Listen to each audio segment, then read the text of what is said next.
ప్రభునందు ప్రియమైన శ్రోతలకు వందనములు. ఈ పోడ్కాస్ట్ కార్యక్రమం నాకు స్వాగతం.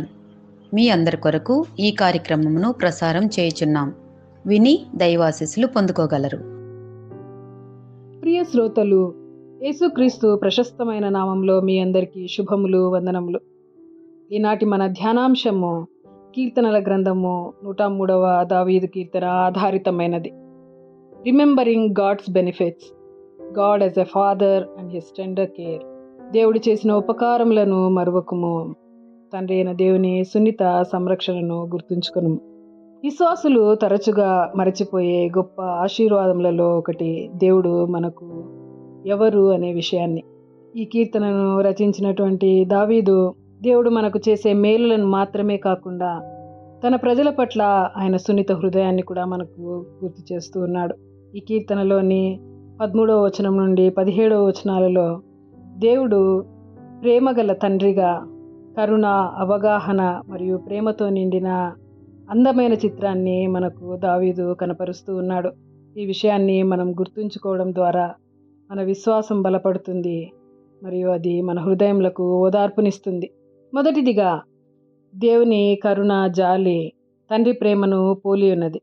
మనము 13వ వచనంలో గమనించినప్పుడు, తండ్రి తన కుమారుల ఎడల జాలిపడినట్లు యెహోవా తన యందు భయభక్తులు గల వారి ఎడల జాలిపడును అని దావీదు చెప్తూ ఉన్నాడు.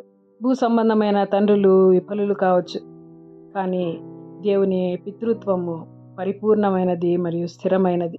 ఇక్కడ జాలి, కరుణ అనే పదానికి ఇంగ్లీష్లో కంపాషన్ అనే పదాన్ని ఉపయోగించారు. దానికి హీబ్రూ పదాన్ని మనము అర్థాన్ని చూచినప్పుడు లోతైన, మృదువైన, పోషణనిచ్చే మాతృత్వపు ప్రేమ, దయ అనే అర్థాలను అది ఇస్తుంది. దేవుని జాలి, కరుణ వ్యక్తిగతమైనది మరియు అది బాంధవ్యము గలది.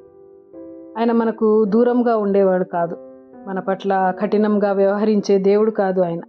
ఆయన మన పట్ల చూపే కరుణ, జాలి ప్రేమ నుండి జనించినది కానీ బాధ్యత నుండి కాదు.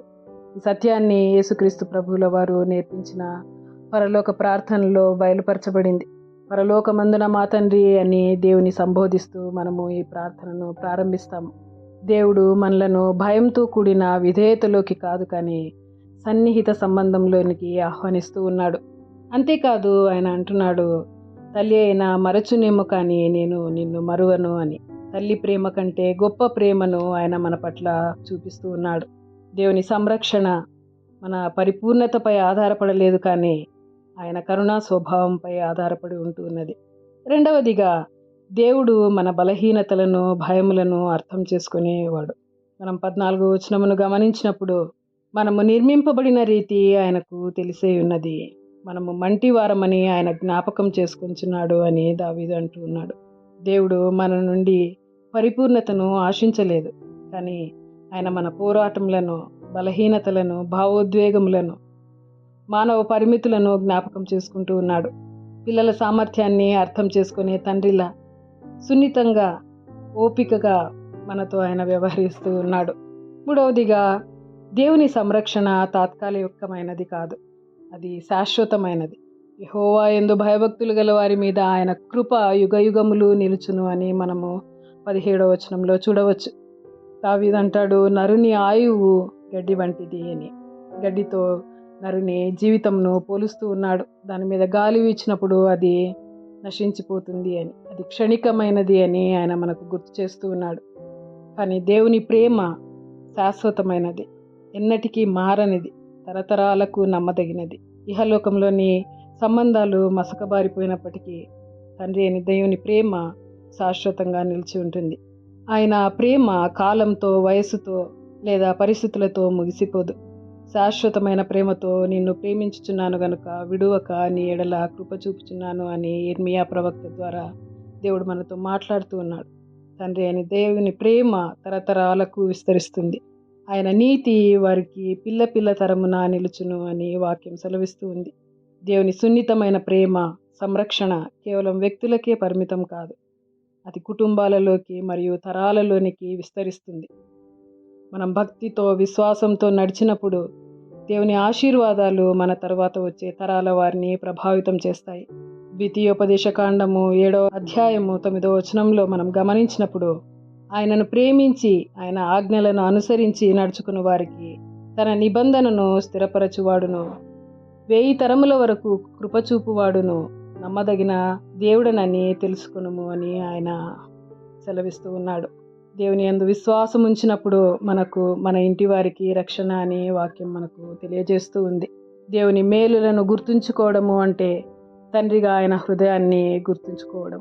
మన పోరాటములలో, భయములలో, మన వైఫల్యములలో, బలహీనతలలో దావీదు ద్వారా రచించబడిన ఈ కీర్తన మనకు బలాన్ని చేకూర్చి దేవుని సత్యంలోనికి నడిపిస్తుంది. మనము మన పరలోక తండ్రి చేత ప్రేమించబడి సంరక్షించబడిన వారమని మనము ఎన్నటికీ మర్చిపోకూడదు. ఆ ప్రేమామయుడైన తండ్రిని మనము ఎన్నడూ స్తుతించు వారముగా ఉండాలి. అందుకే దావీదు చెప్పిన విధంగా, నా ప్రాణమా యెహోవాను సన్నుతించుము, నా అంతరంగముననున్న సమస్తమా ఆయన పరిశుద్ధ నామమును సన్నుతించుము. నా ప్రాణమా యెహోవాను సన్నుతించుము, ఆయన చేసిన ఉపకారములలో దేనిని మరువకుము. తండ్రి, కుమార, పరిశుద్ధాత్మ త్రియేక దేవుని నామమున ఆమేన్. ఈ కార్యక్రమమును గూర్చి మీ సలహాలు మరియు మీ ప్రార్థనా అవసరతల కొరకు మమ్మను సంప్రదించవలసిన మా ఫోన్ నంబర్ 9448508503 మరియు ఈమెయిల్ ఐడి info@fibaonline.org. మా ఫోన్ నంబర్ మరొకసారి 9480585039. Email ID info@fibaonline.org.